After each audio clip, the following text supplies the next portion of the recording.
So hello friends, तो आज हम सीखेंगे swapping of two number using third variable. First मैं इसका कोड बताऊंगा सी में लिख के, फिर उसके बाद आपको पूरा एक्सप्लेन करूंगा कि कैसे क्या वर्क कर रहा है कोड। तो फर्स्ट हम लिखेंगे hash include stdio dot h, header file include कर ली हमने। फिर इसके बाद मेन फंक्शन इंट मेन। इसके बाद इसके अंदर हम लिखेंगे फर्स्ट एक इंटीजर बनाएंगे a और b, जिसका हम यूजर से इनपुट लेंगे। तो printf इंटर द नंबर, पूरा बताऊंगा आपको इसके बाद में इसका पूरा वर्क कैसे क्या वर्क कर रहा है। तो फर्स्ट आप केवल देखते जाओ। Scanf percentage d comma and ये ए को इनपुट लेने के लिए, फिर इसको कॉपी पेस्ट करते हैं। Control C control V, enter the value of, चलो ए लिख देते हैं। Enter the A, enter B, यहाँ पे कर देते हैं बी। तो वो ए की वैल्यू ले लेगा और ये बी की वैल्यू ले लेगा। फिर इसके बाद हम बनाते हैं एक इंटीजर टेम्पररी बनाते हैं। अब हम करेंगे स्वैपिंग। तो फर्स्ट क्या लिखेंगे हम, बी। फर्स्ट हम लिखेंगे टेम्प इक्वल्स टू बी।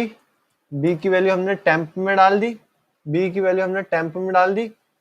और फिर इसके बाद बी की वैल्यू टेम्प में डाल दी। अब हम बी में ए को डालेंगे।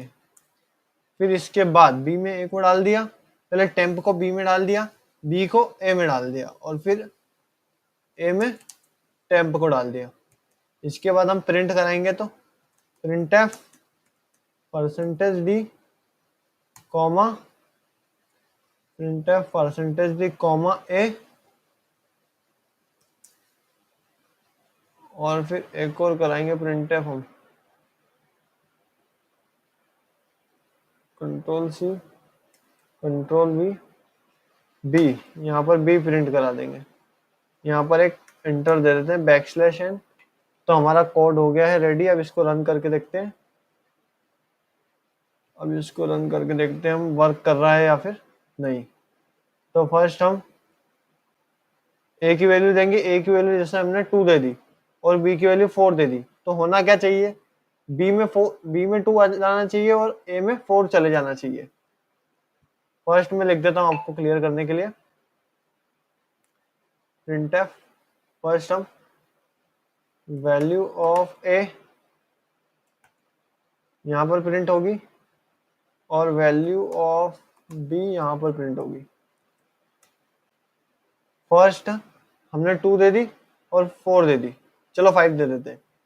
तो वैल्यू ऑफ ए क्या हो गई 5, जो कि बी की वैल्यू थी, और जो वैल्यू बी की थी वो ए की हो गई, और जो ए की थी वो बी की हो गई, मतलब स्वैप हो गई। तो अब मैं इसका पूरा ड्राई रन करके बताता हूँ आपको। तो फर्स्ट हमने एक इंट ए और बी, दो बॉक्स बना दिए हमने, इंटीजर बॉक्स।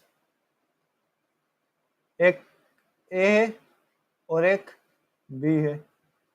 फर्स्ट हमने लिखा, फिर printf इंटर द नंबर। जैसा कि आपको पता है कि सी में ये वाला स्टेटमेंट क्या काम करता है, एक स्टेटमेंट को प्रिंट करवा देता है।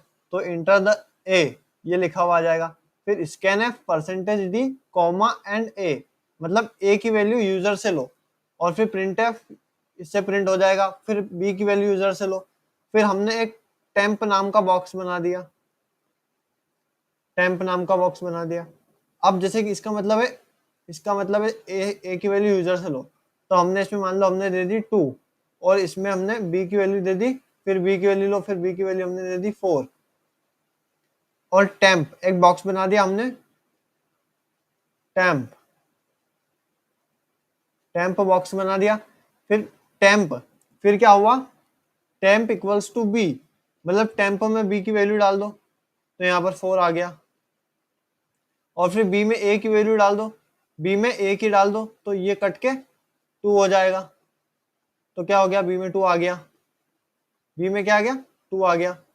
और फिर क्या लिखा हमने, a equals to temp, a equals to temp, मतलब जो टेम्प में वो ए में चले जाएगा, तो ए में 4 आ गया।